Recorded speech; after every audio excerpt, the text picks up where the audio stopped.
Today, I want to give you an answer to the basic Christian dilemma. When I'm born again, I get a new nature.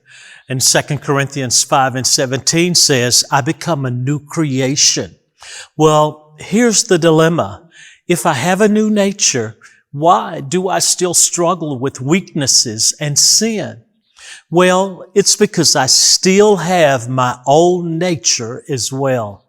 These two natures create a conflict that even the Apostle Paul laments about in Romans 7. He says in verse 19, the good that I know I should do, I do not do. But the evil that I do not want to do, that's what I find myself doing. And in verse 15, he says, for I do not understand my own actions. The desire to be good just isn't good enough. And if I'm saved, why am I so frustrated?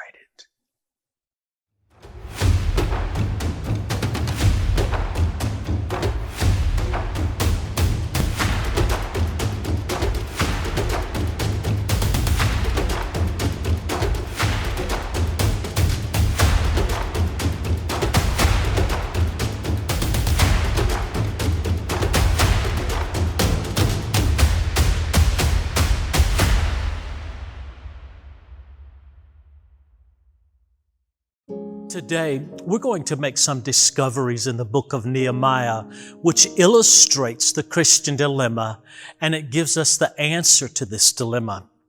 First, let me give you some background.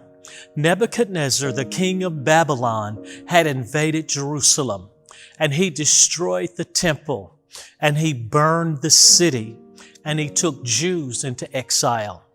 And after 70 years of being in exile, a remnant of the Jews returned to Jerusalem and they rebuilt the temple.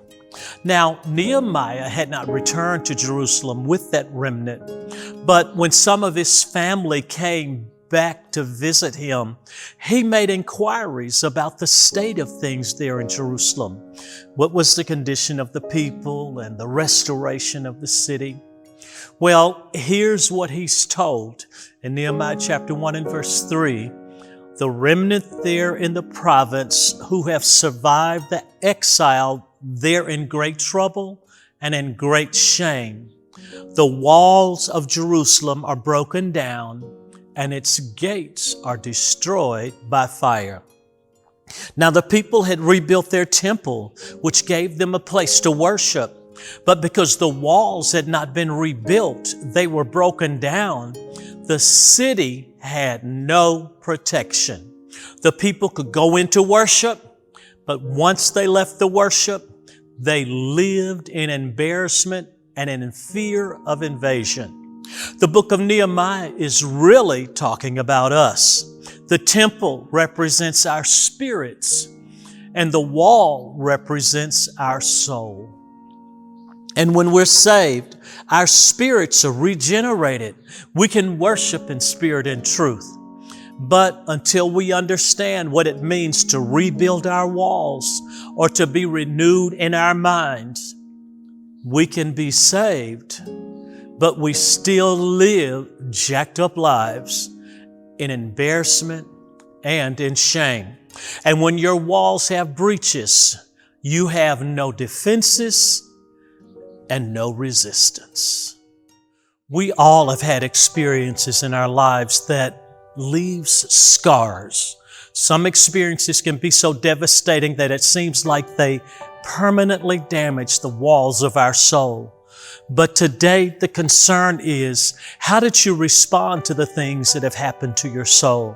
Even though the damage to each soul differs in degrees, what I must ask you today is, have you allowed those things to diminish you or to devalue you? You know hurt, rejection, abuse, betrayal, abandonment, brokenness, and loss. But the question is, how have you allowed that hurt to affect your living, your choices, your relationships? There are too many believers who, even though they have a temple, They live from the experiences of their soul. They worship happy, but they live in hurt. And where the temple is trying to give them the one little promise of Psalms 23, He restores my soul. But a believer with an unrestored soul is a believer with baggage. Even though they have a temple, they also have baggage. And this is the dilemma. Baggage makes a person undesirable. Who wants to be in a relationship with someone with baggage? Because of all the stuff that they bring with them, they expect you to have to deal with it. You never know what's going to set them off, whether it's the reality of a present pain or just the pain of a memory. Baggage also makes a Christian unattractive. Anyone who professes to be a believer but lives from their baggage rather than living from their divine nature is not walking in the joy of their salvation. And trying to live without really dealing with your baggage only creates a life of limitations. Think about this. When you pack for a trip, you're actually planning ahead. But when you're carrying emotional baggage, you're really looking back. And what you see in the past is limiting your future. Baggage is such a contradiction for the believer. It's not only an inner struggle, it's complicated by what people have to say, like, I thought you're supposed to be saved. Well, I thought so too, but I'm ashamed that I have all this baggage and these struggles. And just like in the book of Nehemiah, we have believers living in shame and embarrassment. And instead of someone helping me, all I have are finger pointers and accusers. In Nehemiah 4, starting at verse 1, it says that Sanballat, who was their accuser, heard that we were rebuilding the walls, and he became angry and greatly incensed. So he began to ridicule the Jews, and he said, "What are these weak Jews doing? Will they restore the walls? Will they offer sacrifices? Will they finish in a day? Can they bring back the stones to life from these heaps of rubble, burned as they are?" The book of Nehemiah, in showing us the character Sanballat, is giving us a clear picture of what the accuser does. They bring up your past. They point out every weakness and every shortcoming, and they're constantly reminding you of your inabilities and failures. You see, the aim of the accuser is to condemn you or to put a label on you that says you have no value and you have no use. And all of this cripples your confidence. It causes you to live in regret and in guilt and in shame and in anger even. And then we use fear of what if to keep us from moving forward. See, the accuser wants to convince you that you're not qualified building material. You have too much baggage. You are a damaged, burnt stone, and because of your history, you cannot be used. Listen to the question the accuser asks about you. Can they bring the stones back to life that's damaged and burned as they are? Well, today, we're silencing the voice of the enemy. We're rejecting what people think, and it's not about even what you think.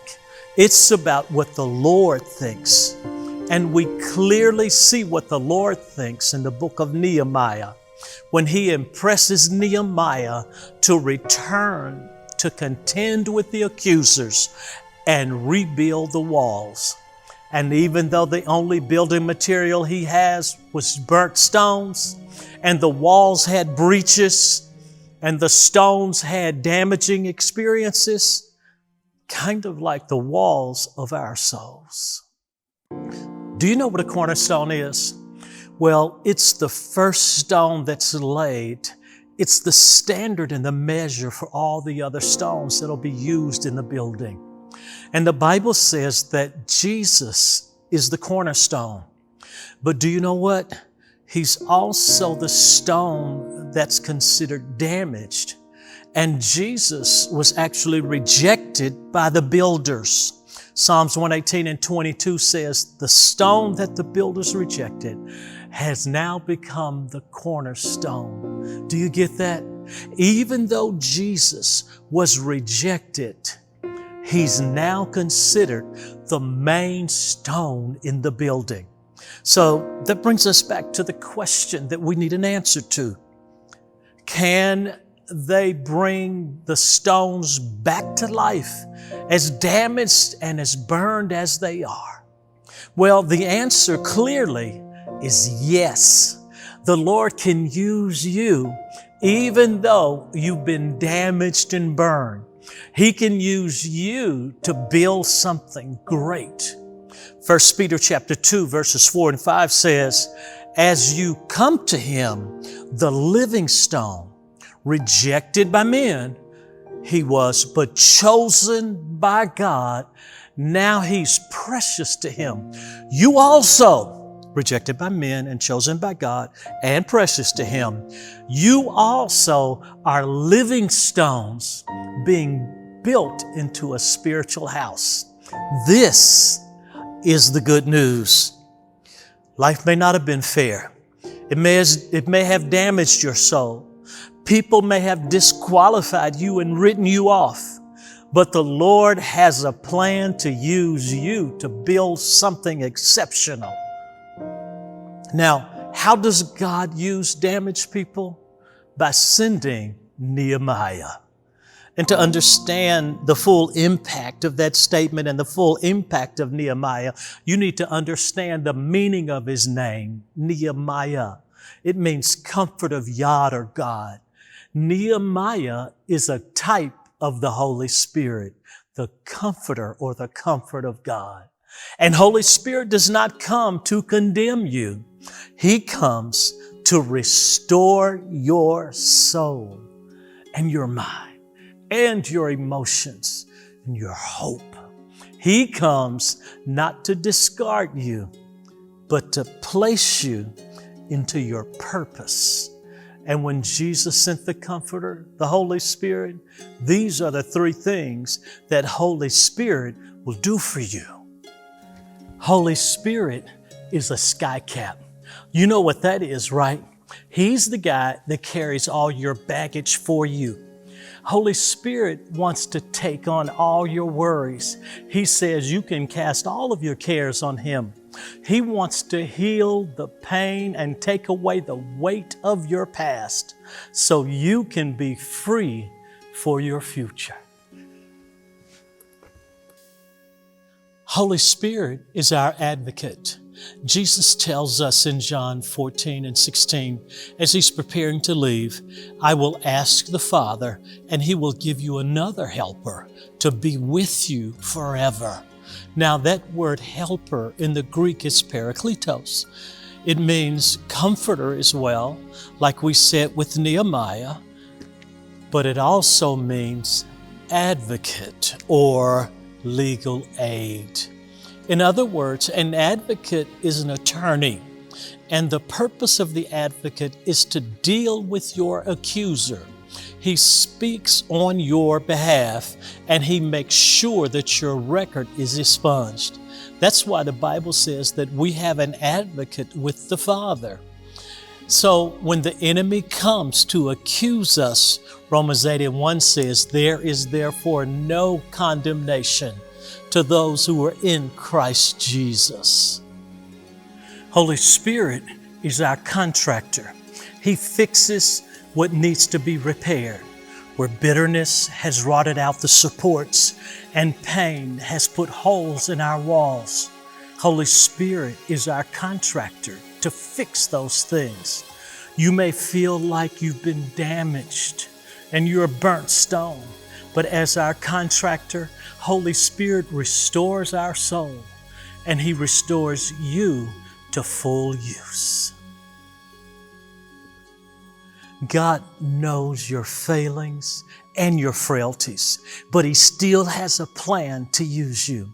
So don't listen to the accusers. Hear the voice of Holy Spirit and let Him do His work in your life.